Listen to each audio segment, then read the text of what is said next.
고정이와 서영의, 서영이와 고정이가 영화 이야기를 나누는 시간 모히또 여덟 번째 대담이 될 텐데요. 네, 서영희 박사님, 오늘 또 이렇게 토요일인데 나오셨습니다. 반갑습니다. 감사합니다. 안녕하세요. 네, 반갑습니다, 박사님. 오늘 뭐 우리 비밀도 아니니까 네, 우리가 사전에 작전을 짜고 영화를 보고 나온 거니까 제가 말씀드릴게요. 오늘 우리가 네, 볼 영화가 아니라 얘기할 영화는 추락의 해부라고 하나요? 해부학이 아니라 네, 해부죠. 해부. 네, 네. 한국 제목으로는 추락의 해부. 네, 근데 이제 그 영화가 보니까 좀 복잡하게 만들어졌더라고요. 그러니까 국적이 네, 다양해서 그 얘기 잠깐 영화 소개 잠깐 해주시겠어요? 추락의 해부 뭐에 대한 얘기인지. 네, 네. 일단, 이거 아까 박사님께서 여덟 번째라고 하셨는데, 벌써 저희가 여덟 번째가 됐네요. 그렇게 됐습니다. 이제 그동안 일곱 편은 이제 제가 추천을 늘상 했는데, 이번에는 제가 추천하고 싶은 영화가 끝났고 한국은 또 독일은 안 하고 있을 수 있을 것 같아서 네. 어떤 영화를 생각하고 있다가 그 영화를 추천하기 힘들 것 같아서 박사님께 좀 부탁을 드렸는데 너무 좋은 영화를 추천해 주셔서 지금 영화 본 일주일 전부터 아주 이 영화에 흠뻑 아직도 헤어나지 못하고 있습니다. 철학의 해부는 말 그대로 이제 눈 덮인 산장에서 한 가족에게 일어난 일인데 예, 남편이 3층 그 다락방에서 떨어지죠. 추락을 해서 사망을 한 사건을 둘러싸고 남편이 자살을 한 건지 혹은 아내와 싸우다가 어떤 싸움 끝에 타살인 건지를 이렇게 밝혀내는 약간 법정 드라마이기도 하면서 실체가 무엇인지를 파헤치는 아주 이 내용은 단순한데 조금 아까 박사님 말씀하신 대로 이 파헤치는 과정이 굉장히 만만치 않았던 그런 것 같습니다. 정말 숨죽이고 본 것 같고요. 한 번 정도 더 보면 조금 더 곱씹으면서 느껴볼 수 있을 것 같은데 저는 이제 한 번만 딱 보고 와서 아직 그 충격에 휩싸여 있는 중입니다. 충격이 오래 가네요. 네, 네. 지금 충격이라고 하셨는데 어떤 의미에서 충격이라고 해석하면 좋을까요?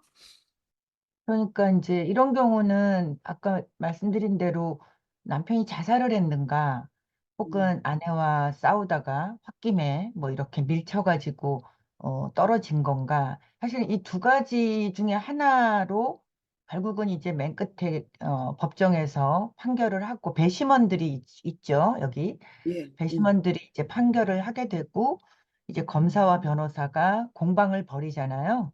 예, 근데 사실은 여기는 외딴 산장이고 외부에 흔적이 없었고 딱 가족 게다가 11살짜리 아들은 같이 또 이렇게 산책을 하다가 아들이 이제 떨어진 아빠를 발견하는데 아들은 또 시각장애자죠 설정이 그러다 예, 보니까 진실이 파헤치면 파헤칠수록 이렇게 오리무중이 되는 음, 그러면서 과연 자살을 했을까, 타살이었을까를 파헤치다가 결국은 드러나는 그 여러 가지 것들, 이 부부 관계라던가 각 사람에 대한 이야기라던가 이런 그 뭐라 그래야 되죠? 참 감정이 미묘했는데 어떤 사람의 자존감 혹은 어떤 사람의 실체 예, 사람의 진심, 이런 것들이 이렇게 공공장소에서 까발려졌을 때 어떻게 설명되고 왜곡되고 비춰지고 묘사되고 하는가, 그러면서 어떻게 사람이 추락할 수 있는가를 보여주는 것 같은, 그래서 이 추락이라는 의미를 굉장히 잘 설계한 영화 같다는 생각이 들었습니다. 네. 아주 멋지게 지금 요약을 해주셨는데요. 그렇죠. 그 법정이라는 무대를 택해가지고 어쩔 수 없이 두 사람의 관계가 낱낱이 음, 낱낱이 파헤쳐지고 특히 남편이 두 사람이 싸우는 장면이라든가 이런 걸 계속 녹음을 하잖아요. 네, 네, 녹음을 해갖고 녹음한 USB 스틱을 출판사에 보내나요? 그게 자기 둘 다 소설가잖아요. 두 네, 사람. 네, 그러니까 음, 자기가 남편은 글을 못 쓰고 있고 여자는 소설을 계속 내고 어느 정도 성공하는 것 같고 그런 데서 오는 갈등도 있는데 저는 그게 이제 왜 남편이 예를 들어서 내가 작가라서 나의 일상을 녹음을 해서 음, 그걸 바탕으로 해서 원고를 쓰겠다 음, 하면 그걸 정리한 원고를 출판사 사장한테 보내는 것이 상식일 것 같은데 생생하게 녹화한 그 자체를 보내버리잖아요. 그 의도가 뭐였을까? 음, 그래서 이제 저는 첫 번째 봤을 때 네, 제가 어떤 결론을 제가 저 범죄 추리 영화를 많이 굉장히 좋아해서 많이 봤거든요. 네, 그렇게 생각을 했어요. 남편이 그 마지막 싸우는 장면이 그 굉장히 핵심적인 장면이라고 저는 봤거든요. 그게 죽기 전날 싸우는 거잖아요. 근데 네, 네, 네, 처음에 조용히 시작하고 여주인공이 남편을 자꾸 달래려고 하다가 음, 남편이 이 여자를 계속 그 아내를 계속 뭐라 그래 말도 안 되는 말을 계속 반복하면서 화를 돋구죠.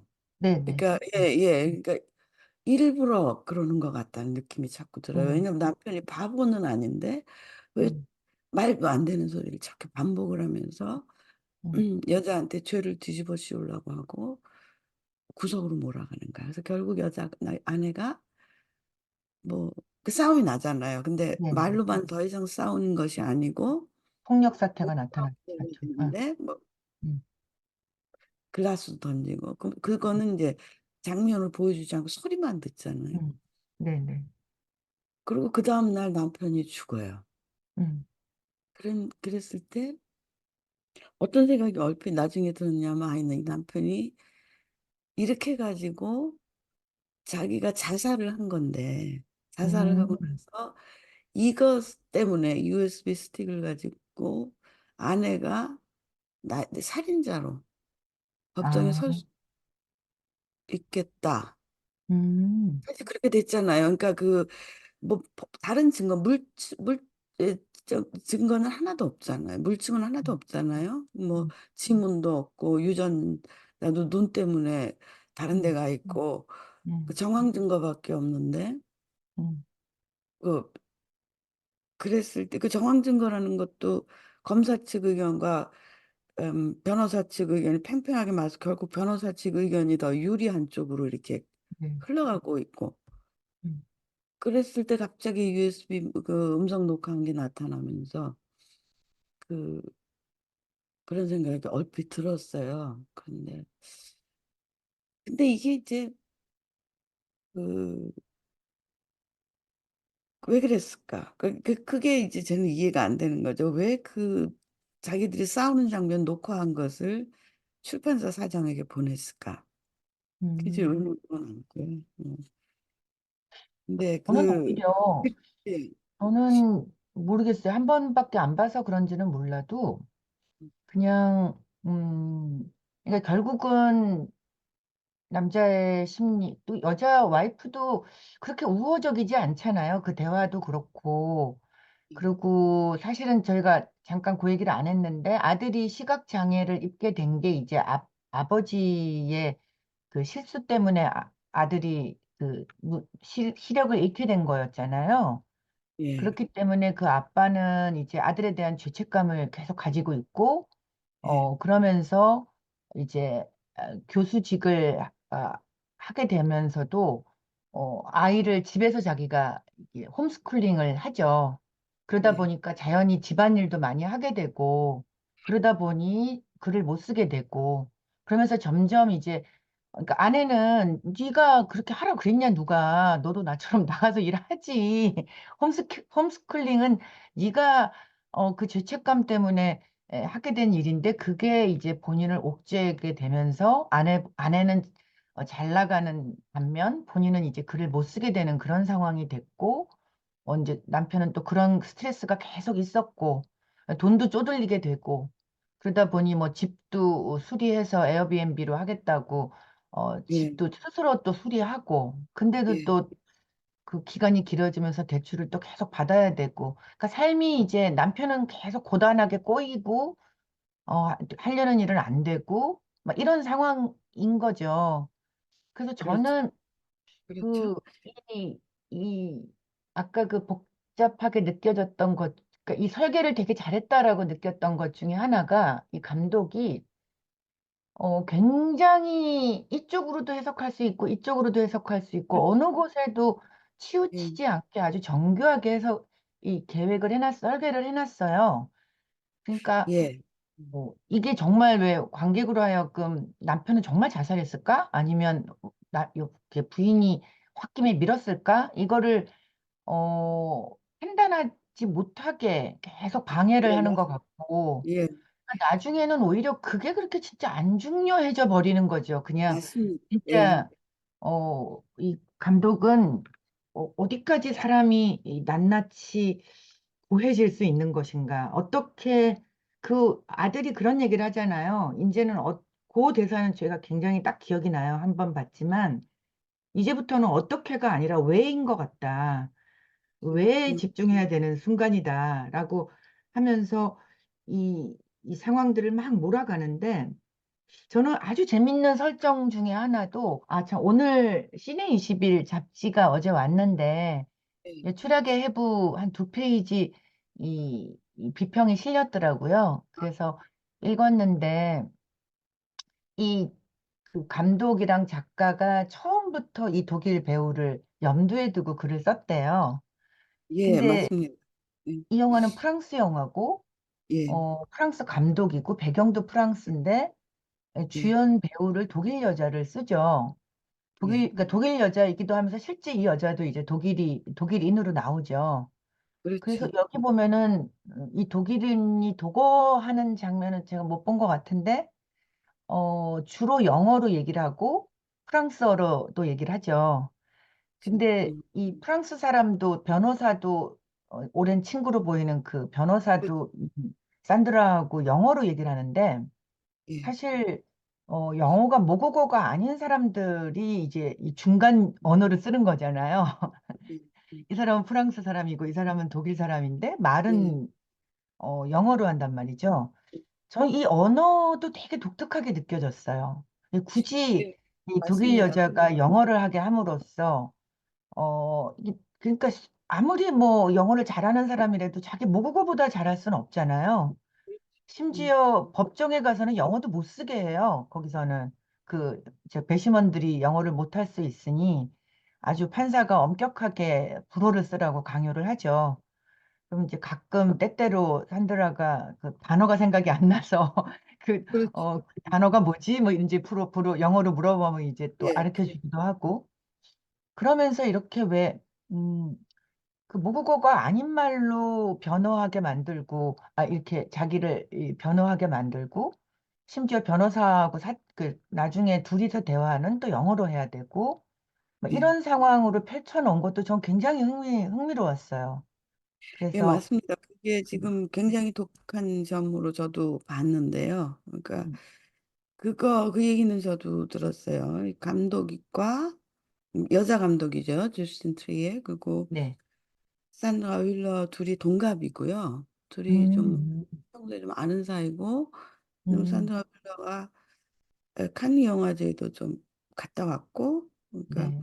그리고 아마 주스틴 트리가 산드라 윌러를 유심히 봤나 봐요. 그래서 이 음, 배우를 위해서 그 배역을 한번 쓰고 싶다. 그래서 음, 이 배우를 놓고 음, 대사를 썼다 그러더라고요. 근데 바로 이 영화는 거의 대사로 이루어지잖아요. 음, 음, 오펜하이머죠. 거의 대사로 이루어지고 음, 그리고 음악이 이제 두 곡이 음, 나오고 음, 그러면서 그 대사도 대화도 지금 말씀하신 것을 정리해 주신 것처럼 영어, 프랑스어 주로 쓰고 독일어 산드라 혼자서 생각은 독일어로 하겠죠. 음, 음, 그리고 제가 또 하나 궁금했던 건 소설을 쓴다는데 음. 독일어로 쓰지 않을까? 보통 모든 작가들이 자기 모국어로 소설을 쓰죠. 음, 아무리 외국에 살고 다른 언어를 잘한다고 하더라도. 음, 음. 근데 영국에서 오래 살았고, 런던에서 오래 살았고, 거기서 만났고, 네, 거기서 가장 행복했다. 그래서 네, 영어를 상당히 잘할 거예요. 음. 음, 응? 근데 이제 그런, 제가 조금 아까 인터뷰하는 거 봤다고 네, 했잖아요. 네, 내가 아들하고 대화를 하는데, 네, 그 이게 같은 언어를 쓰지 않고 네, 아들하고 대화를 하는데 그 교감이 음, 가능한가 음, 정말로 음, 그렇게 얘기를 하니까 그 그렇게 대답을 하더라고요. 그게 제가 생각하기에는 아주 건강한 뭐라 그러죠? 거리감을 아들한테 음, 하고 건강한 음, 거리감을 가질 수 있게 한다. 보통 음. 엄마들이 그 헬리콥터 엄마 그래 그런 말 한국에서 쓰나요?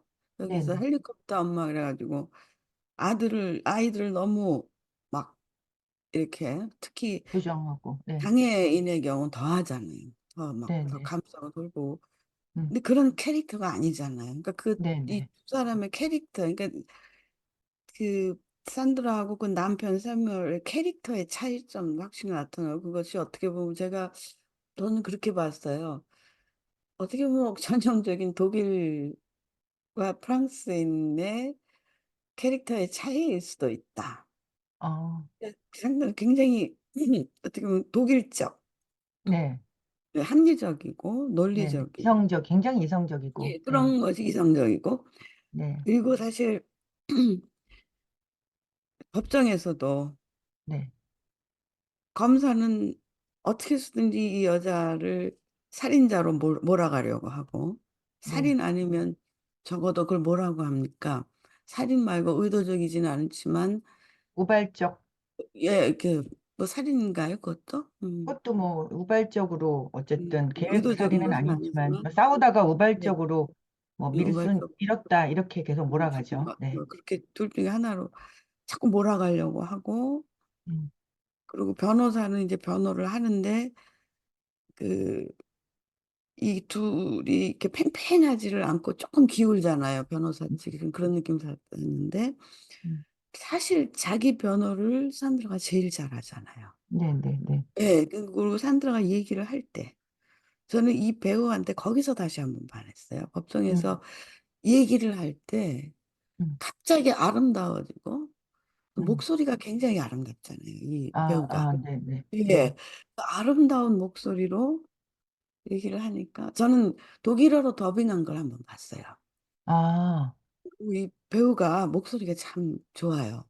네, 네. 차분하고 그리고 그냥 그리고 저는 그 아들의 사고에 대해서 얘기할 음, 때 음, 이렇게 검사가 물어보잖아요.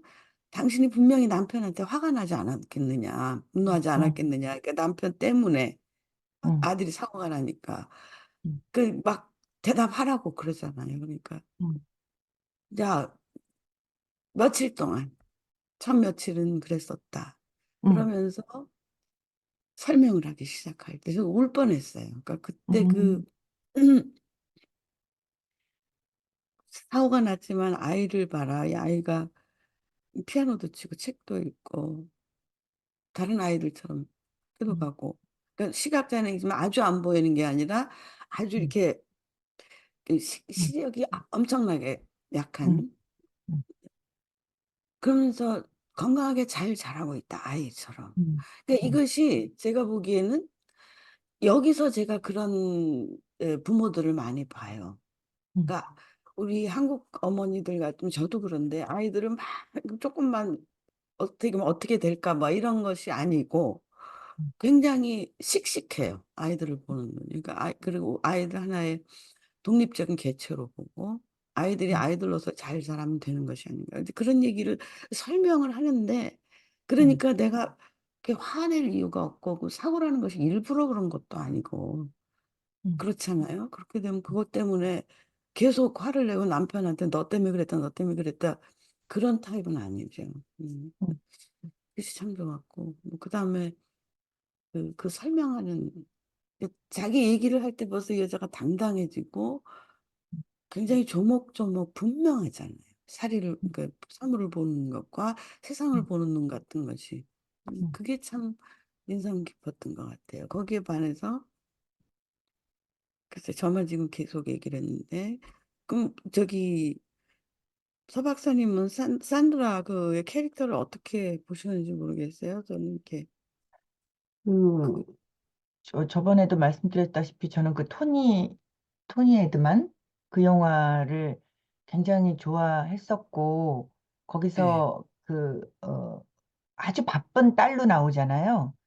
독일 사람으로서 루마니아 가서 파견 예, 나가 있는 그 아주 유능한, 어, 예, 그 워커 여자 아주 그냥 너무 예, 바빠서 진짜 차에서 잠깐 잠깐 졸아가면서 아빠가 거기 딸 보러 왔지만 너무 귀찮아하면서 그 음, 일에 흠뻑 빠진 그 딸로 나와서 그 왜 아빠가 어디 데려가서 노래를 시키잖아요. 갑자기 피아노 반주를 하면서 제가 너무 음, 좋아하는 장면이고 그 장면을 이 영화 보고 나서도 몇 번을 또 돌려봤는데 그 그러시구나. 굉장히 이 사람이 가지고 있는 이 사람 자체의 그 아우라가 있는 것 같아요. 그 음, 역에서도 그렇고 저는 이제 이 두 편밖에 안 봤지만 왜 독일의 국민 배우라고 하는지 좀 알 것 같은 정말 너무나 독일스러운 생각과 행동과 이 제스처와 이런 것들을 보여준다고 생각했는데 그 토니 에드만에서도 이 영화에서도 이 음, 표정과 말투와 이 말하기 전에 막 이렇게 막 이렇게 기침하는 이렇게 목소리를 가다듬는 막 그런 아주 소소한 장면조차도 굉장히 연기를 빠지게 만들더라고요. 그래서 예, 어떤 경우는 진짜 저는 계속 결백하게 봐지지는 않았거든요. 왜냐면 이 사람 굉장히 똑똑한 사람인데도 불구하고 말이 오락가락 하잖아요. 인제 생각났다 그러고 뭐 그 자살하려고 했던 것 같기도 하다. 이제 와서 그런 생각이 났다. 뭐 이러기도 하고. 그래서 오죽하면은 그 변호사 이 둘이서 오랜 연인 제가 보기엔 약간 옛날 연인이 아니었나 싶기도 했는데 이 변호사조차도 헷갈려 하잖아요. 그래서 이 산드라가 물어요. 나를 의심하는 거냐. 그리고 변호사도, 어, 나한테는 솔직해야 된다. 이렇게 계속 그 얘기를 하는 걸 보면, 변호사조차도 이 여자를 완전히 믿는 것 같아 보이지는 않았고, 하지만 변호는 해야 되니, 이제 변호는 하는 것처럼 보였는데, 저는 이런 그 상반된, 어쩌면 이 여자가 진짜 죽였을 수도 있겠다라는 저는 의심을 끝까지 하게 만드는 연기를 한 것 같아요. 정말 결백한 사람으로서의 단호함으로 보이지 않았고, 그, 어쩔 수 없었고, 만약에 설령 그게 우발적으로 이렇게 자기가 싸우다가 그런 사건이 발생을 했더라도, 충분히 자기를 디펜스하고 있는 그런 모습으로도 보이는 연기. 그래서 그게 너무 놀라웠어요. 그냥 억울하기만 한 여자의 얼굴이 아니라, 어쩌면 어떤 장면에서는 문득문득 저 저거 죽인 거 아닐까 하는 생각이 막 드는 거예요, 저는. 어떻게 네, 연기를 저렇게 잘하지? 그러면서 이렇게 막 충분히 그럴 수, 영어로 이렇게 더듬더듬 하기도 하고, 뭐, 유창하게 하다가 또 갑자기 이렇게 머뭇머뭇거리기도 하고. 근데 눈빛은 또 굉장히 뭐라 그래야 되죠? 흔들림이 없죠. 단호하잖아요. 단호하고, 네, 저는 이분의 그전 영화도 그렇고, 그 영화에서도 그렇고, 그 눈빛이 너무 좋은 것 같아요. 어, 그, 저도 이제 그 생각을 하지 않을 수가 없었는데, 충분히 그럴 수 있었죠. 그 영화에도 잠깐 두 컷이 나와요. 하나는 둘이 저기 발코니에 서 있다가 여자가 이렇게 밀치지는 음, 않고 밀치려고 하는 것 음, 같은. 그리고 네, 하나는 남자가 혼자 떨어지는 음, 두 장면을 잠깐 보여주더라고요. 네, 사실 두 번째 볼 때 그때 보였어요. 그게 음, 두 음, 번째 음, 볼때 안 보이고. 근데 이게 그게 저기 감독의 의도였던 것 같아요. 끝까지 음, 그게 중요한 게 아니다. 누가 누구를 죽인 거, 그러니까 네, 자살을 했을 수도 있고 음, 살해를 했을 수도 있고 살아갈 때 우발적으로 죽였을 수도 있고, 음, 이거 뭐 가능하고, 두 사람 캐릭터 차이를 보면 남자는 많이 흔들리지만 산드라 박사님 너무 지금 분명하게 근사하게 지금 분석해 주신 것처럼 그런 상황에서도 음, 자기 변호를 할 수 있는 음. 자기한테 유리하게 이렇게 이끌어갈 수 있는 어떤 그런 것들 있는 것 같고 그 이제 그 재밌는 얘기가 뭐냐면요 그 인터뷰에서 그런 질문을 받았어요. 어떻게 죽였냐 안 죽였냐. 그랬더니 뭐라고 생각한대요? 자기도 음. 연기를 하면서 음. 그걸 알아야 잘 할 것 같아서 내가 아, 그렇잖아요. 내가 자기는 알잖아요. 자기가 그쵸, 죽였는지 그쵸. 안 죽였는지 이게 사실 그래야 말이 되잖아요. 네네네. 그래서 감독한테 물어봤대요. 근데 끝까지 안 가르쳐 주더래요. 아, 그래서 아, 자기도 그냥 바로 그러니까 자기가 죽였는지 안 죽였는지 모르는 상태에서 연기를 했다는 음, 거예요. 그러면서 음, 마지막에는 그게 오히려 더 나았던 것 같다고 음, 연기하는. 이렇게 맞아요. 그러니까 어떤 해서 경우는 만약에 이 음, 사람이 그걸 알고 연기를 했다면 아마 아주 미세하게라도 그거 예를 들어 막 자기가 죽였는데 이제 안 죽였다고 법정에서 계속 얘기를 했다면 음. 그랬다면 분명히 조금 티가 났을 거예요. 이쪽으로 좀 기울게 그렇죠. 관객을 하려고 그렇죠. 그쵸? 근데 이게 연기가 출중한 배우니까 그 티를 네네 냈을 겁니다. 그러니까 네네네 근데 이제 사실 말이 안 되죠. 죽인 사람은 알잖아요. 자기가 죽였는지 안 죽였는지. 그쵸 그러니까 그쵸 그게 이제 재밌었던 것 같아요. 그런 얘기를 들으니 그래서 저는 이 배우도 배우지만 그 감독에 대한 그 저스틴 네 트리에가 이제 각본을 네 썼다고 해요. 그러면서 네 네 이 여감독에 대한 관심이 지금 제가 굉장히 많아졌어요. 도대체 네 어떤 인물일까 하는 생각에서 앞으로 신경 좀 써보려고 합니다. 그래서 뭐 네. 이번에도 상 받고 또 음, 오스카에서도 상을 좀 받았으면 좋겠다고 생각을 하는데 다른 막강한 작품들이 꽤 있네요, 음, 이번에는. 음. 아, 저는 그러면 지금 산드라 네, 얘기만 열심히 했는데 그 네. 남편에 대해서는 어떻게 생각하셨어요? 그러니까 남편은 사실 진짜 죽는 장면으로 처음 등장하고 영화에 죽는 떨어진 장면으로 처음 등장하고 그 두 번째 장면이 이제 시체실에서 발가벗고 이렇게 이제 이 상처를 보여주는 네, 역할로 두 번째 나오죠. 그리고 네, 싸우는 장면에서 한번 또 등장하고 네, 그래서 사실은 이제 이 영화는 온전히 이제 산드라의 영화라고 볼 수 있고, 남편은 이제 어떻게 보면 반응하는 사람으로 이제 묘사가 되고 있는데, 프랑스 사람이라는 게 아까 박사님 말씀이 딱 맞는 것 같아요. 굉장히 프랑스적 남자죠, 이 남자는. 프랑스적 남자고, 어떤 방식으로든 문제를 해결하려고 노력은 했지만 계속 꼬여가면서, 거기서 이제 자존감이 계속 추락하는데, 저는 아까 그 법정에서도 재밌었던 것 중에 하나가 어쨌든 이 산드라의 성적 그 지향점까지도 까발려지고 그렇죠. 결국은 왜 두 사람의 문학 갖고도 공방을 예, 벌리잖아요. 그래서 저는 음, 그 대목에서 그냥 나중에는 웃음이 나더라고요. 와, 음, 사실을 가지고 증명해야 되는 법정에서 이제 하다 하다 문학성을 토론하기 시작하잖아요. 그래서 그렇죠. 산드라의 문학과 남편의 문학을 가지고 논하면서 이제 거기서 그런 내용을 하잖아요. 산드라가 그전 소설에서 이렇게 남편을 죽이려고 계획을 세우는 장면이 나왔다.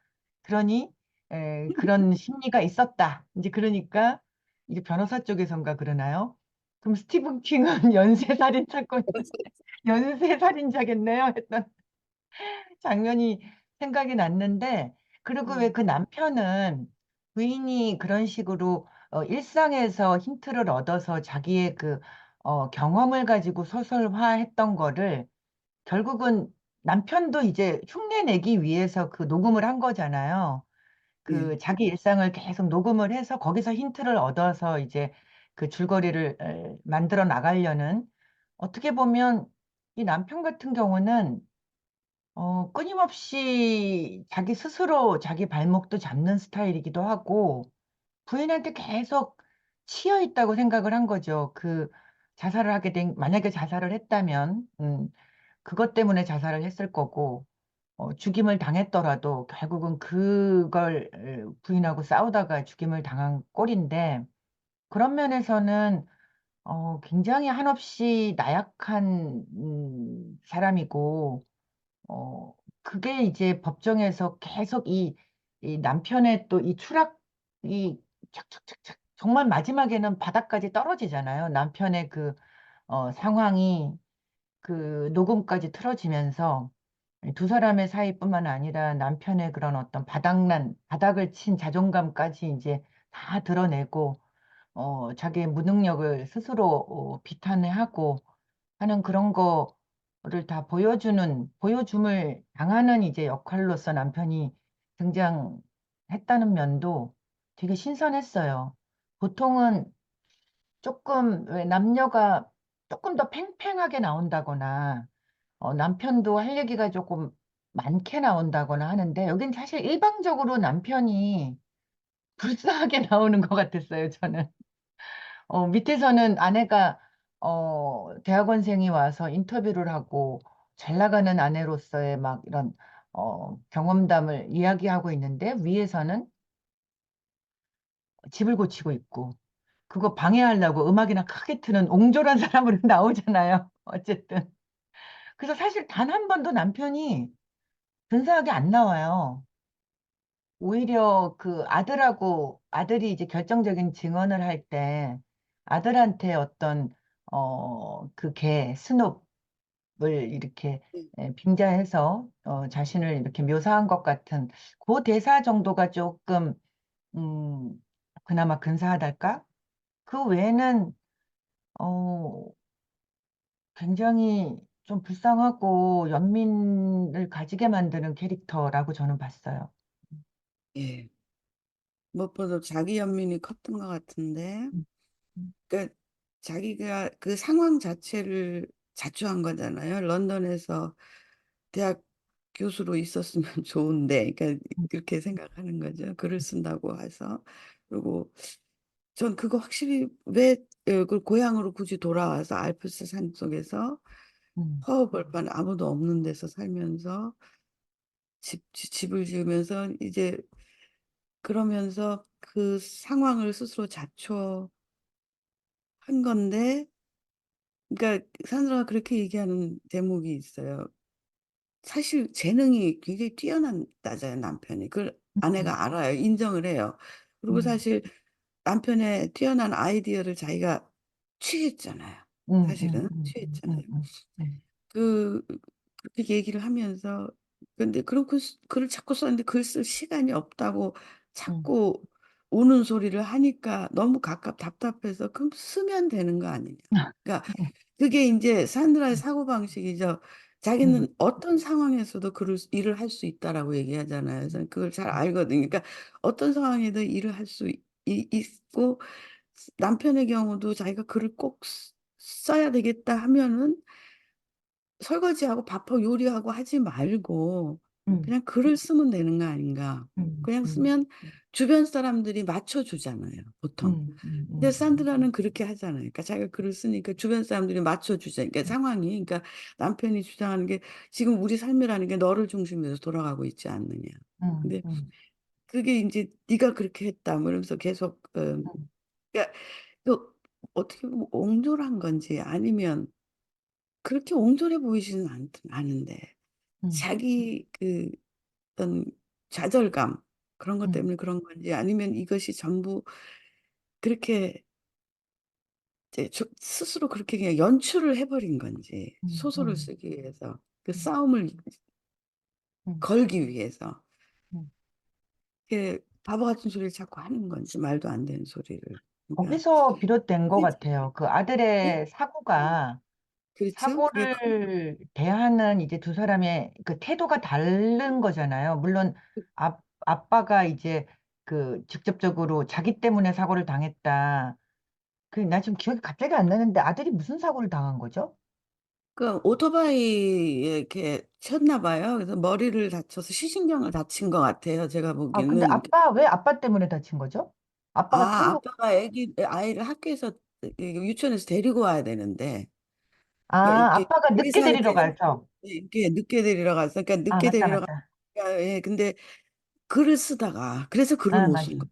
글을 쓰다 아, 열중해서 베이비시터한테 전화를 해가지고 네가 데리러 가라 그랬는데 너무 아, 늦었대요. 그러니까 아, 맞아, 아이가 맞아요, 맞아. 그냥 거리로 나왔나 봐요. 그러니까 아, 4살이니까 아빠 왜 안 하고 있어? 음, 그러니까 사실 음, 기가 막히죠. 기가 막히죠. 사실 부모가 그만한 것도 어떻게 그래서 보면 네, 그 사건으로 인해서, 그러니까 음, 어쨌든 가족의 어떤 불행이 시작된 그 사건이 두 사람한테 어떻게 영향을 미쳤느냐의 극명한 사실 차이를 그게 가진 관건이죠. 거잖아요. 그게 그 전까지만 해도 그 행복했었다고 산드라가 그러죠. 네, 그 네, 시대 그 사고를 전후로 해서 네, 삶이 네, 완전히 달라졌다. 그럴 법도 하잖아요. 그러니까 음, 세뮤얼은 거기 죄책감에서 벗어나지 못하고 네, 약도 먹고 네, 그러니까 네, 글을 쓰다가 그랬으니까 글을 못 쓰게 되는 게 어떻게 보면 네, 당연한 것 같고 네, 네, 산드라 입장에서는 그럴 필요가 없는데 음, 음. 그렇게 보는 것이고 그쵸. 근데 입장을 바꿔서 만약에 그게 산드라가 아이를 데려가야 하는 상황에서 벌어졌을 때 산드라는 어떻게 나중에 그 일을 극복을 할까? 똑같지 않았을 것 같아요. 지금의 이 두 서로 사람의 달랐겠죠. 성격으로 비추어 보건데, 만약에 달랐겠죠. 산드라만 하더라도 똑같이 부모고 남편이 너무 미울 수 있잖아요. 자기 아들이 끝까지 그렇죠. 이제 장애를 가지고 살아가야 되니까. 근데 그렇게 대답하잖아요. 아까 박사님 말씀하신 대로 초반 얘는 조금 속상했는데 이제 받아들였다 나는 받아들이고 그냥 이제 안고 가야 된다고 나는 이제 생각을 했다.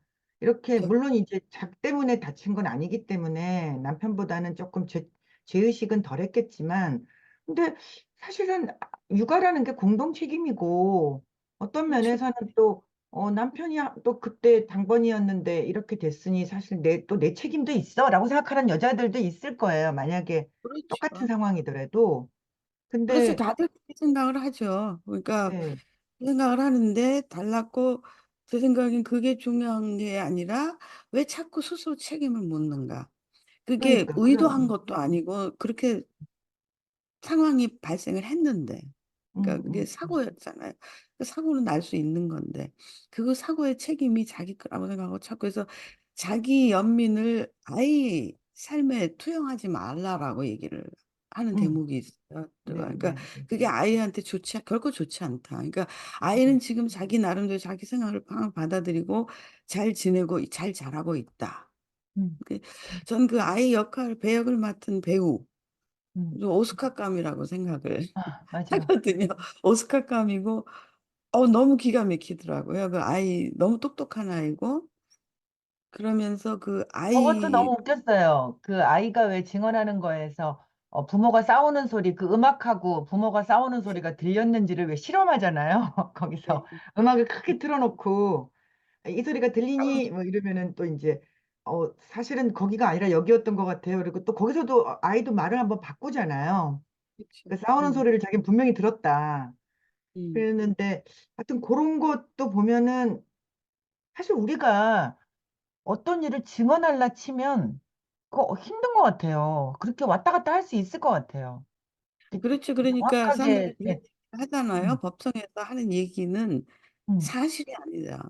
사실이 음, 아니고 우리 삶이 복잡한데 그중에 일부를 떼가지고 낱낱이 까발리고 이제 음, 그러다 보면은 자꾸 왜곡될 수도 있고 이리저리 음, 밀릴 수도 있고 음, 그렇잖아요. 그리고 그 시청자들 보는 사람들도 저도 이거 두 번 다 우리 남편하고 같이 봤어요. 음, 남편이 산드라 힐러 굉장히 좋아하고 음. 영화 너무 좋다 해서 두 사람이 생각이 너무 다르고 갔다 와가지고 아, 오랫동안 그래요? 얘기했는데 보는 관점이 다르고 나는 음, 아무래도 여성의 관점에서 보게 되더라고요. 우리 남편은 음. 남성의 관점에서 보고 아, 그 세미얼에 대한 동정심이 굉장히 크고 저도 두 어, 번째 볼 때는 세미얼이 너무 안 됐더라고요. 그 자기 연민에 그렇게 음, 빠지고 막 방황하고 괴로워하고 그럴 필요가 없는데 음, 음, 그렇지 음, 음, 않고 너무 사지 멀쩡하고 멋있고 음.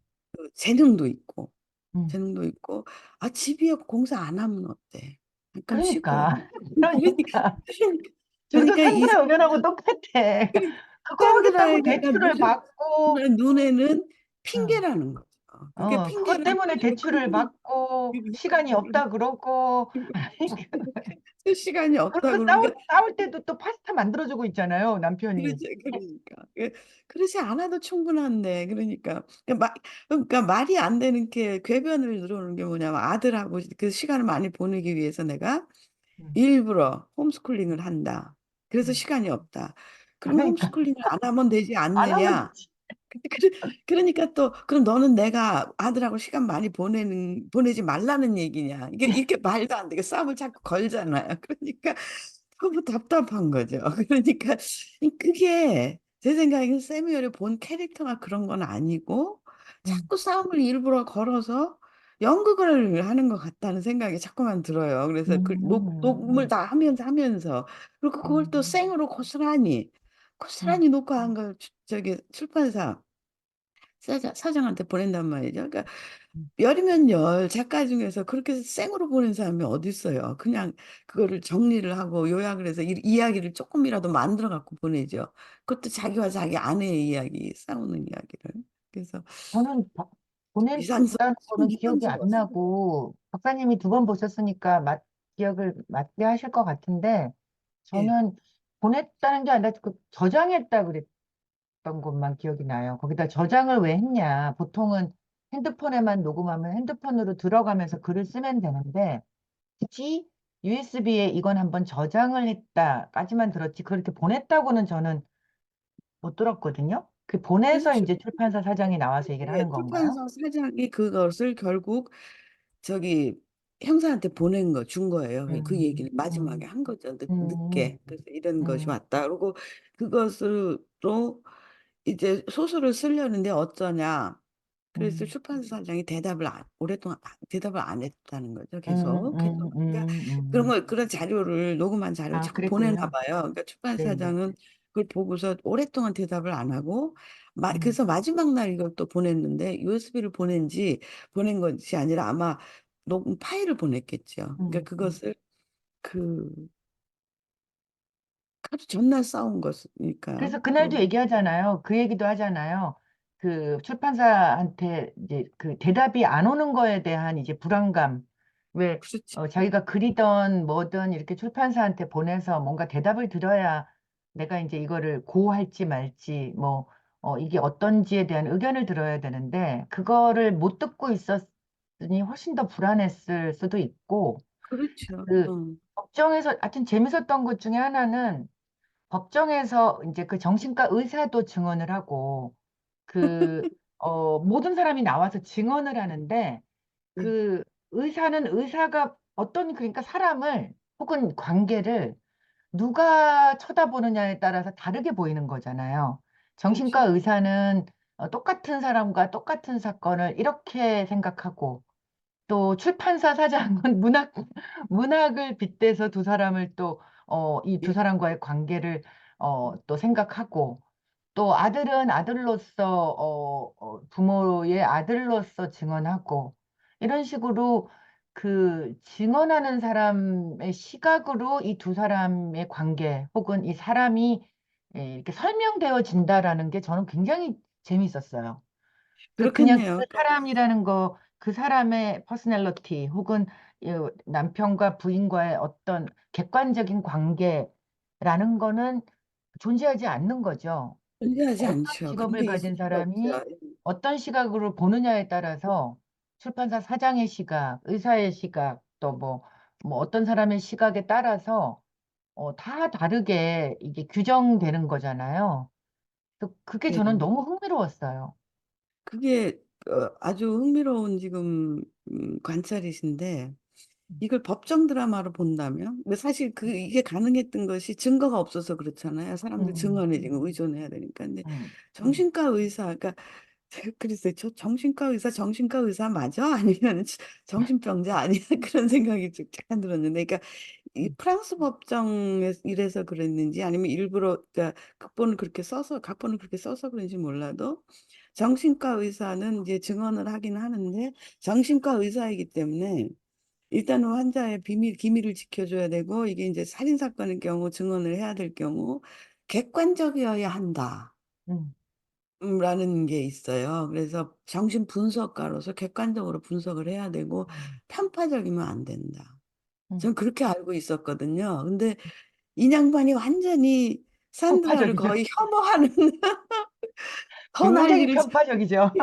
그러니까 검사보다 더 난리를 치더라고요. 그래가지고 도대체 뭐라고 얘기를 했길래 그러니까 그런 음, 식으로 이제 음, 그 아무리 그렇게 저기 자기 환자가 와서 그렇게 얘기를 했다 하더라도 정신과 의사 입장에서는 비교적 객관적으로 얘기를 해야 되고 또 음, 한 가지 이제 자꾸 거짓말을 했다고 말을 번복했다고 그러는데 음, 음, 사람이 누구나 그런 상황에서는 거짓말 할 수도 있고 어떻게 100% 기억을 해요. 음, 그렇잖아요. 그래서 누구를 체포할 때 항상 그 얘기를 하잖아요. 당신은 묵비권이 있고 음, 지금부터 음, 당신이 하는 얘기는 당신에게 불리하게 음, 쓰일 수 있다. 그 점을 얘기를 하고 다만 증언석에 섰을 때만 사실을 얘기한다고 선서를 하잖아요. 음, 음, 근데 산드라는 증언석에 쓴 게 아니라 그냥 음, 피고로서 자기 음, 얘기를 물어보니까 대답을 하는 거고 그러니까 음, 반드시 사실을 얘기해야 될 의무도 없고 음, 자기한테 유리하게 얘기할 권리가 있거든요, 사실. 음, 그쵸? 음, 저는 그렇게 사실 법정이 그래서 그렇게 그런 얘기가 있잖아요. 확실치 않은 경우에는 피고의 손을 들어줍니다. 음, 그러니까 음, 죄를 주지 않는 거, 음, 증거도 음, 음, 확실히 그 음, 경우 그런 것도 얘기가 있어서 그러니까 아이한테 너무 큰 책임을 쥐어줬다라는 생각을 음, 나중에 했습니다. 아이한테 자꾸 증언을 하게 하는데 그리고 아이를 뭐 너 그때는 이렇게 얘기했잖아 저렇게 얘기했잖아 하면서 아이를 자꾸 몰아가고 그게 좀 음, 너무하지 않나 막 싶어요. 그리고 음, 그러다가 나중에 판사가 아이 보고 증언을 정식으로 아이를 증언대 세우죠. 음. 세우죠. 그게 결정적 역할을 했고 그리고 왜 그 아이한테 오지 말라 그러잖아요. 이제 어떤 날은 아이가 들으면 안 좋은 내용들이라서 오지 음, 말라고 했는데 아이가 자기가 간다고 자기가 그렇죠. 우겨가지고 이제 결국은 참관을 하고 그날 그, 그 USB에 있는 그 결정적인 폭행을 하고 엄마 아빠가 자기 때문에 싸우고 하는 그 얘기를 이제 고스란히 듣게 되는데 지금 기억나는 것 중에 하나가 카메라가 굉장히 이 저쪽 그 방청석에 앉아서 이렇게 쳐다보는 뷰가 되게 여러 번 나와요. 그래서 아들의 시점 혹은 아들 바로 옆에 앉은 사람의 시점으로 이 법정을 좀 약간 멀리서 그래서 자꾸 이제 그 감독은 이렇게 조금 한 발 뛰어서 이 네, 관객으로 하여금 객관적으로 이거를 객관적으로 보세요라는 제스처, 그러니까 상황 설정으로 보였는데 예, 재밌는 거는 관객을 그런 식으로 몰면서 굉장히 저 안에서 일어나는 일은 한쪽으로 계속 치우쳐. 이쪽 막 변호사 쪽은 이쪽으로 막 치우치다가 똑같은 얘기를 검사는 또 막 이쪽으로 하는데 그거를 굉장히 공평하게 보여주면서 관객은 이 진짜 거기 법정에 있는 그 관람 방청석에 앉아 있는 사람인 것처럼 이렇게 멀찌감이 뛰어나서 자꾸 그 음, 개입을 음, 방해하는 것 같은 음, 자꾸 약간 우리가 이쪽 여자한테 이렇게 마음이 좀 갈라치면 또 바로 여자한테 음, 불리한 내용이 또 음, 막 나오다가 또 그렇죠. 남편한테 조금 마음이 갈라치면 또 남편을 좀 이상한 사람으로 또 조금 몰아가는 또 상황이 또 등장한다던가 그래서 그러네요.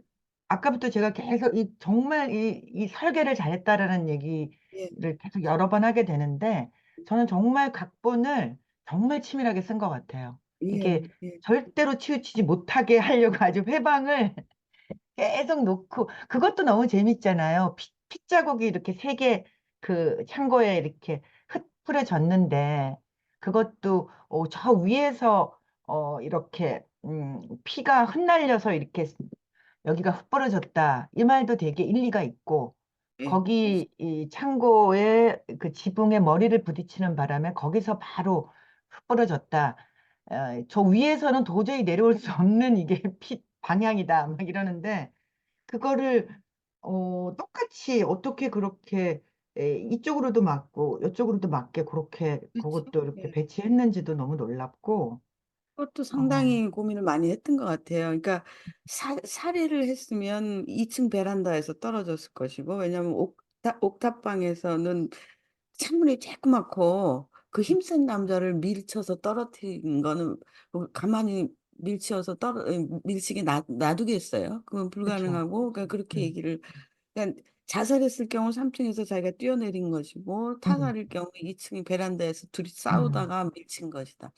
음, 그러니까 다 진짜 다 가능한 얘기죠. 그러니까 진짜 설계를 네. 잘했네요, 정말 음, 치밀하게. 음, 저도 음, 이 감독 각본을 직접 썼다니까 그 감독이 너무너무 궁금한 거예요. 그러니까 음, 그 말로 계속 사람들을 정신 못 차리게 하죠. 정신 못 차리게. 음, 맞네요. 음, 그 관객들을, 그 음, 방청석에 있는 사람들, 관객들을. 근데 결국은 그 저기 뭐죠? 갑자기 그 말이 또 생각이 안 나네요. 그 주리, 배심원들이 음, 산드라 음, 팜이 좀 그 무죄죠. 그러니까 증거가 확실치 않고 음, 사실 이 경우는 당연히 무죄죠. 증거가 없으니까. 그러니까 음, 보통 살인죄 같은 거는 증거가 확실해야 이제 음, 음, 정황만 가지고 증언만 가지고도 안 되고 음, 그렇죠. 그러니까 사실 이게 법정 드라마라는 배경을 깔긴 깔았지만 사건 자체가 사실은 기속감도 사실은 안 되는 거라고 저는 보거든요. 그러니까 진짜 처음에 그 장면이 나와요. 그 검사장이 나와서 이게 이만저만해서 기소거리가 되는 것 같아서 기소한다라고. 네. 사실 그런데 그게 중요한 건 아니고 음, 그게 이제 무대가 되고 음, 그래서 음, 두 사람 삶이 낱낱이 해부가 된다. 음. 어, 그 저기 이제 저는 법정 드라마를 많이 봐서 그런지 아니 저는 그 아가사 크리스티 그걸 참 좋아해요. 그 음, 소설을 그래서 그걸 네, 몇 번씩 읽었는지 뭐 죄다 읽었거든요. 거기 네, 그런 게 많이 나오고 그래서 음, 자꾸 이렇게 거기 그런 게 또 그런 설정이 몇 개 있어요. 그러니까 음, 자기가 자살을 하면서 자기가 미워하는 사람이 자기를 죽인 걸로 살인자로 만드는 음, 그런 음, 게 케이스가 두세 번 정도는 있을 거예요. 이렇게. 꽤 가능하다. 음, 그리고 가스등이라는 옛날 영화가 있었는데 거기서도 그 비슷하게 아내를 몰아가지고 거기 뭐 정신병자로 몰아가는 음, 그런 음, 음, 음. 설정이 있었는데 그런 게 히치콕 충분히 영화도 예, 현기증 같은 예, 영화도 그런 약간 그런 거죠. 그런 네. 그런 거지 있죠. 음, 그래서 근데 음, 그런 거랑은 또 다르게 그런 음, 막 뭐 으시시한 영화는 아니고 음. 정말 흥미로운 영화였던 것 같습니다. 그래서 그냥 저는 오히려 맨 끝에 이렇게 무죄가 되고 보니 모르겠어요. 제가 지금 잘 기억하는지 모르겠는데 변호사한테 미안하다고 한 번인가 했던 것 같아요. 이 산드라가. 근데 다시 보면 그 장면을 꼭 한번 확인해보고 싶은데 저는 그냥 나중에 산드라가 죽였을 것이다라는 생각이 그냥 쓱 들더라고요. 이게 무죄가 음, 되고 집에 음, 와서 이렇게 걔를 끌어안고 눕는데 그래, 이 여자는 충분히 죽였을 것 같다. 왜냐하면 영화가 이렇게 끝나서 음, 죽였는데 죽였다고 억울하게 안 죽였는데 억울하게 죽였다로 끝나지는 않을 것 같아서 그냥 음. 나 혼자 그냥 생각이 그렇게 그냥 들었고 그게 중요하지도 않지만 그렇게 들었고 아 자살일 이게 가능성은 없다고 보시는 거고요.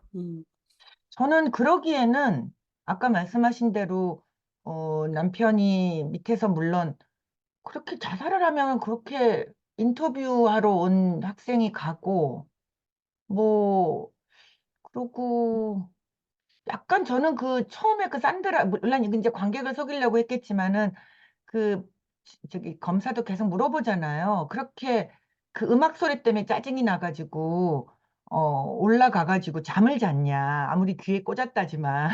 보통은 싸우러 가죠.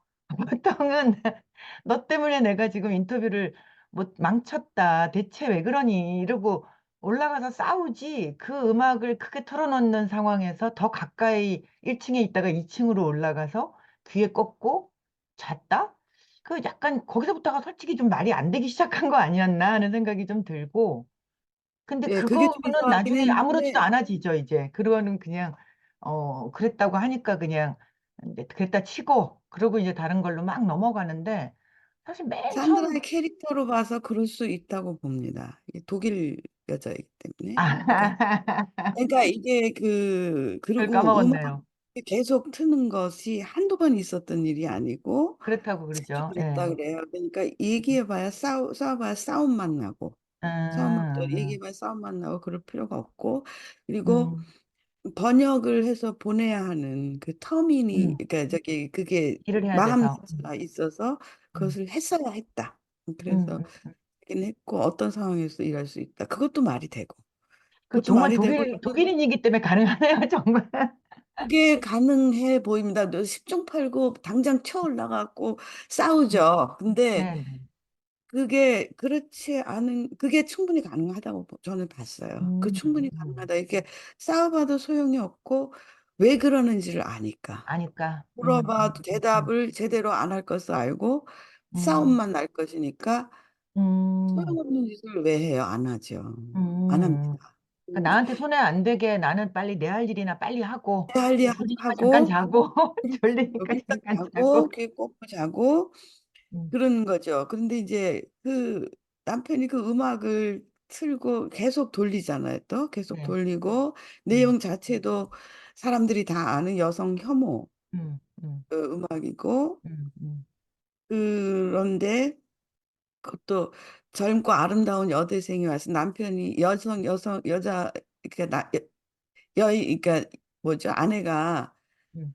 저기 동성 양성애자라는 걸 알고 있고, 예, 예, 예. 예, 예. 뭐라고 양성이라고 양성애자라고 나오죠. 예. 양성애자 한국어로는 양성애자라고. 예, 그러더라고요. 양성애자라는 걸 아니까 음, 그러니까 질투가 난 게 확실하다라고 음. 사람 생각하고 그래서 음악을 더 크게 틀고 방해를 했다. 근데 과연 음. 그렇게까지 옹졸했을까? 저는 그게 좀 확실치가 않고 자꾸 이제 그쪽 방향으로 생각을 하면 그게 또 맞아떨어지는 것 같아요. 맞아요. 네, 네, 예, 맞아요. 그렇게 해갖고 일부러 그렇게 해서 부하를 놓고 이렇게 해가지고 사람들이 십중팔구 여자가 나중에 화딱지가 나서 올라와서 나랑 싸움을 걸고 그래서 우리 싸워서 여자가 나를 밀어 떨어뜨린 걸로 아, 설정을 그렇게 하면 어떨까? 아, 그렇게 해서 아. 소설을 썼을 수도 있죠, 그죠? 소설을 썼으면 그쵸, 좋았을 그쵸. 텐데 진짜 그러니까. 떨어졌는데 저는 그 생각도 잠깐 했어요. 이 여대생이 그런 거 아니야?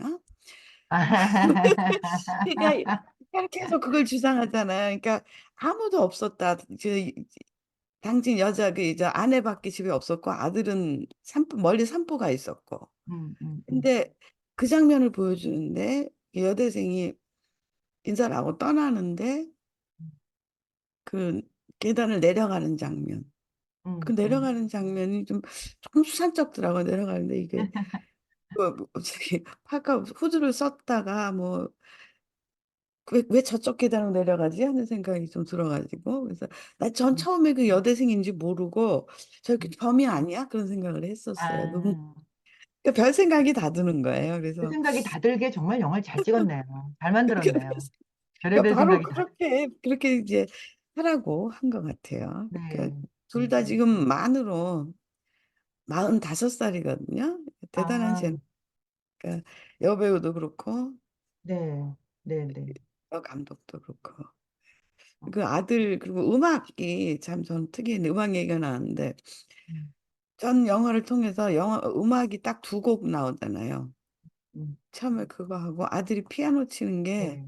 너무 음, 엉터리를 쳐서 몰랐는데 나중에 얘기 들어보니까 쇼팽의 음, 곡이라고 하대요. 근데 이제 그 장면 이제 엄마가 아들이 막 이거 엉터리 그 아들이 이걸 치는데 굉장히 와일드하게 치잖아요. 그러니까 네. 아들이 속에 분노가 있는 거죠. 음, 없을 음, 수가 없죠. 응. 음, 아빠는 저기 죽었고 그러니까. 근데 그 엄마가 가서 무릎을 꿇고 같이 음, 치잖아요. 그 음, 장면.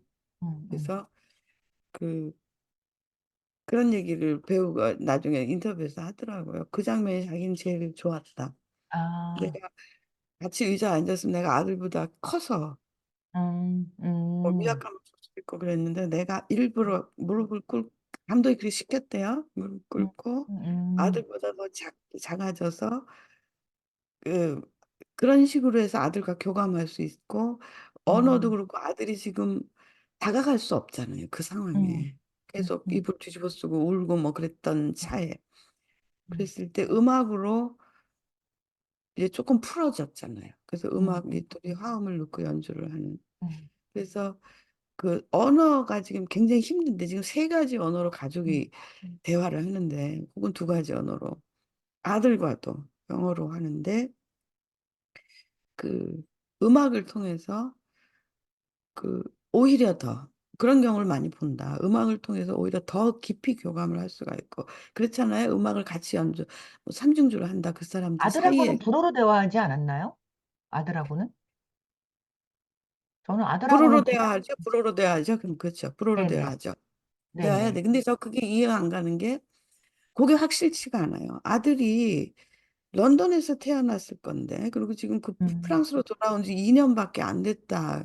그래서 음, 런던에서 태어나서 오래 살았기 때문에 영어를 더 잘 텐데 글쎄 그러게요. 아빠한테 불어를 배웠을까? 그럴 수도 있죠. 근데 아, 여기서 보면 제가 한인 교민들 그래 영어로 불어로 대화했겠네요. 아들하고는 그죠? 그게 당연하죠. 교민들 보통은 집에 있는 사람의 언어를 쓰죠. 엄마가 한국 그렇죠. 사람이면 아빠가 영국인이라도 한국어를 쓰고, 음. 엄마가 뭐 영국인이고 아빠가 한국인이면 애들은 영어를 주로 하고, 그러니까 그 시간을 더 많이 교민들은 보내는 그렇더라고요. 부모하고, 그러고요. 근데 네, 그 경우에는 보통 엄마가 독일 사람이면 독일어를 써도 될 텐데 네. 아빠 언어를 따서 프랑스어를 쓴다? 보통은 엄마 언어를 따르거든요. 여기서는 아빠가 거기 계속 데리고 있었으니까 아빠 언어를 쓴 것 같아요. 그랬겠죠. 그래서 네네. 집에 근데 그게 확실치가 홈스쿨링도, 않다. 그래서 이 복잡한 언어 관계도 조금 구명을 해보는 게 좋고 왜 아이는 엄마가 독일 사람인데 독일어를 하나도 못하나? 그런 것들 네네. 그리고 여기서 보면 교민들 보면 엄마랑 대화할 때 엄마는 한국말로 하고 아이는 독일어로 대답하고 그런 경우를 많이 봐요. 그래서 아, 의사소통이 다 되거든요. 의사소통이 네네, 다 되고 맞아요. 그래서 언어는 부모 자식 간에 그렇게 크게 장벽이 되지 않는구나 하는 음, 생각을 저도 많이 했었습니다. 음, 그러니까 음, 마음이 통하니까 사랑이 있으니까 언어가 엄마가 엄마 독일어 엉터리야 그러면서도 그게 중요하지는 않죠. 음, 그런 거 음, 있는 것 같아요. 근데 음. 그 아들은 그 아들의 역할에 대해서 저는 아직도 이렇게 좀 분명하지가 않은데 어떻게 음. 보셨어요? 그 아들의 역할. 아들의 입장, 역할이 아니라 아들의 입장.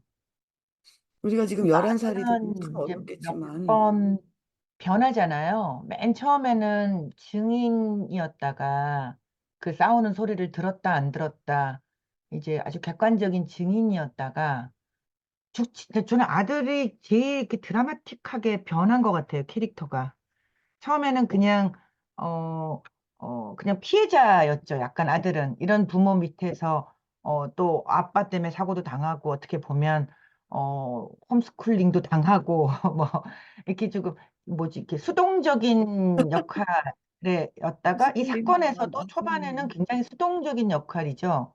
너는 네. 들었니 안 들었니? 막 물어보니까 들었다고 됐다가 안 들었다고 됐다가 왔다 갔다 하면서 이렇게 당황하고 수동자의 역할이었다가 이 사건의 본질 안에 들어감으로써 이 사건의 본질인지 이 세팅 안에 들어가면서 이 굉장히 주동적, 이렇게 주관적으로 자기가 뭔가 판단하려고 하고 자기가 사건의 키를 쥐는 역할로 아들이 확 바뀌는 것 같아요.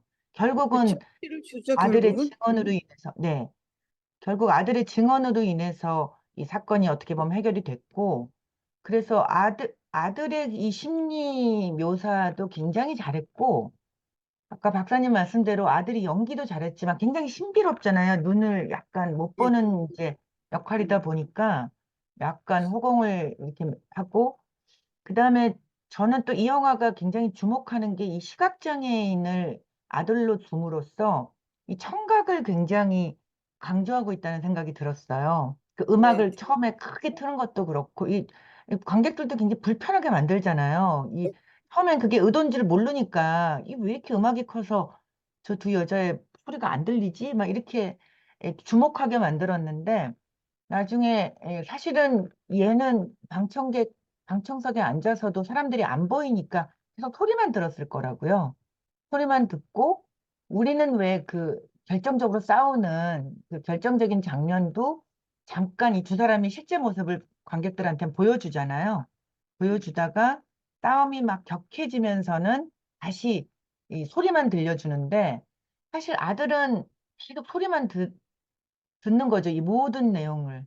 이 엄마의 표정이라던가 증인의 표정 같은 건 하나도 못 봤고, 처음부터까지 아들은 사실은 이 방청객으로서 소리만 계속 들었을 거고, 엄마 아빠의 그 대화만 계속 들었을 거고, 집에서도 어떤 그 공기나 목소리만 가지고도 이 상황을 캐치하는 능력을 사실은 아들은 계속 가졌을 거라는 생각이 들고, 그래서 조금 더, 이 청각을 조금 더 이렇게 더 예민하게 영화에서 다루지 않았나, 그런 생각이 들고, 그러면서 그렇게, 맨 마지막에 아들의 그 증언도 어떤 아빠의 그 얘기를 기억해냄으로써 그때는 몰랐는데 지금 생각하니 그런 의미였던 것 같다. 아빠의 자살 징후로 보인다. 뭐 이런 굉장히 적극적으로 이 사건에 개입하는 역할로 나중에는 이렇게 능동적으로 바뀌죠. 그래서 아들을 그냥 단순한 가족의 일원이나 이렇게 그냥 장애를 가진 불쌍한 아이로만 묘사하지 않고 결국은 이 사건의 키를 쥐게 만드는 사람으로 이렇게 등장시켰다는 면에서도 굉장히 흥미롭고 훌륭한 영화라고 생각이 들었어요. 네, 마지막에 엄마랑 아들만 남죠, 걔하고. 음, 아들이 진짜 결정적인 역할을 하게 되는데, 음, 그 성취 동기가, 그게 저는 확실치 않았어요. 아빠랑 굉장히 친했을 것이고, 아빠가 죽었을 때 엄청난 충격을 받았을 것이고. 음, 음, 근데 이런 아들을 두고 과연 자살을 했을까? 그것도 좀 음, 있고, 음, 어, 이런 아들, 그리고 아들의 입장에서 보면 아빠한테 버림받았다는 느낌을 받지 않을까요?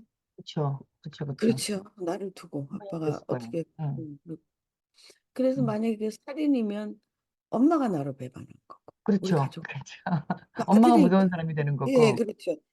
그리고 만약에 엄마가 지금 법원에서 혹시 판결을 받게 된다면 그럴 리는 없겠지만 사실 이게 사실 사건 자체가 제가 보기에는 성립이 안 되는 사건인데 만약에 그럼에도 불구하고 판결을 받게 된다. 배심원들이 엄마를 예, 유죄로 선언을 한다. 그러면 아들은 어떻게 돼요? 음, 아빠도 없고 엄마도 없잖아요. 그렇게 되네요. 음, 어떻게든지 엄마를 구해야죠. 음, 음, 음, 아들의 역할이 음, 그래서 엄마의 보호를 받다가 아빠의 보호를 받다가 저, 저, 전 배신감을 느꼈을까? 배신감보다 버림받았다는 느낌을 애들이 다 받는다 그러더라고요. 그런 경우에는 음, 아이들이 심리적으로 버림받는 느낌도 받고 자신의 죄책감. 나 때문에 부모들이 싸운다. 나 때문에 아빠가 자살했을 수도 있다는 죄책감. 음, 이런 음, 음, 음, 적인 감정을 갖게 되고 거기다 음, 엄마까지 살인자 이렇게 되면 음, 아들의 삶은 완전히 음, 묵사발이 되는 말도 안 되는 상황이잖아요. 아들 음, 입장에서. 음, 그게 좀 기가 막히더라고요. 그래서 이 아들이 현명하게 자기 삶을 스스로 구했구나. 마지막에 그 안도에. 어, 음, 어, 그거는 자기 엄마한테 받은 유전자인 것 같아. 그러니까 스스로 구한 거죠. 그러니까 엄마를 구함으로써 자기 자신을 구한 거 아닙니까? 음, 가족을 구한 음, 아빠는 죽은 거니까. 저는 그런 음, 마지막에 그런 생각, 두 번째부터 그런 생각이 들었어요. 그 아이를 위해 대단하다. 앞으로 끝까지 잘 살아서 잘 되겠구나 하는 생각이 들어서 안도했던 음, 것 음, 같아요. 그래서 누가 죽이고 죽고 하는 문제는 저쪽으로 사라져 버리고 음, 아들만 클로즈되고 마지막에 저는 그게 흥미로웠어요. 엄마와 아들이 서로 음, 서로 그 서먹서먹함이 있었잖아요. 음, 음, 예, 엄마가 딴 데 가 있었으면 좋겠다. 내가 혼자 있고 싶다. 음, 그리고 엄마는 거기 이제 수긍하고 나가고 돌아올 때 내가 오늘 가도 되느냐고 물어보잖아요. 그러니까 이런 관계. 그러니까 이게 그래서 여기서 얘기하는 건전한 건강한 거리감, 아들과 부모, 자식 사이, 자식과 부모 사이 건전한 거리감 그런 것이 꽤 중요할 것 같다는 생각이 들더라고요. 그러니까 음, 너무 얽혀 있는 것보다는. 음, 그런 면에서 아들이 이렇게 클 수 있고 그 아들이 완전히 뭐라 그래야 되나 피부호자로서 막 갈 길을 모르고 헤매고 어떻게 해야 좋을지 모르고 징징 울고 맨날 그러고 있어도 사실은 너무 당연한 거 아닐까요? 그 상황에서. 음. 음, 음, 그리고 이제 나중에 아들이 엄마를 이렇게 품에 안아주잖아요. 그 네, 입장이 네, 바뀐 거죠. 아들이 보호자가 됐다라는 생각이 들더라고요. 그래서 걔가 튀어 올라오면 저는 전혀 반대로 봤어요. 걔가 음, 튀어 올라왔을 때 걔들은 본능적으로 아는 거 음, 아닌가.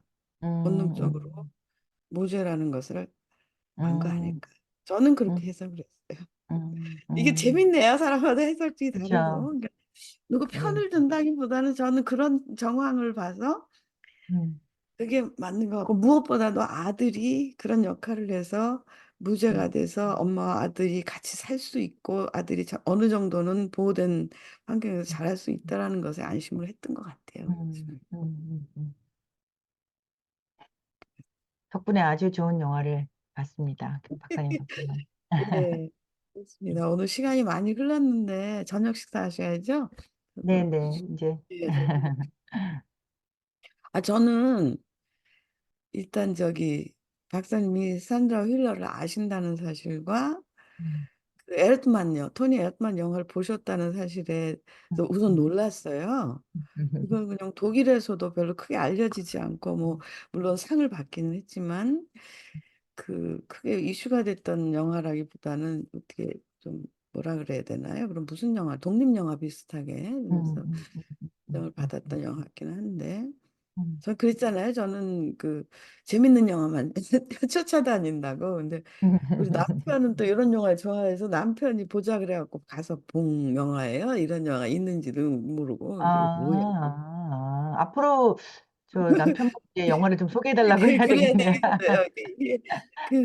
이거하고 오보이라는 영화하고 두 개를 남편이 이제 추천을 해서 그것도 그 동네 영화 극장에 가서 봤는데 두 개 다 너무 좋아서 오보이라는 영화 아, 혹시 아세요? 아니요. 네, 그것도 그것도 모르네요. 되게 네. 그것도 보면서 내내 막 목이 말라가지고 그런 좋은 영화가 있었는데요. 혹시 있는지 한국에도 있는지 한번 찾아볼게요. 오보이. 오 보이? 네네네. 한번 오하고 찾아보겠습니다. 느낌표하고 보이 이렇게 네, 있는데요. 그래서 네네. 그래서 저는 놀라고 그래서 역시 우리 서영희 박사님 정말 영화를 보시는 분이구나. 영화의 전문가시구나 하고 다시 한번 제가 그 느낌을 받았습니다. 그래서 다음에는 우리 네. 서영희 박사님 추천하는 영화 또 봅시다. 네, 잘 찾아보겠습니다. 예, 오늘 그럼 여기까지 할까요? 예, 네, 네네. 네, 예, 재밌었습니다. 예, 재밌었습니다. 네, 들어가세요. 네, 또 감사합니다. 뵐게요. 네.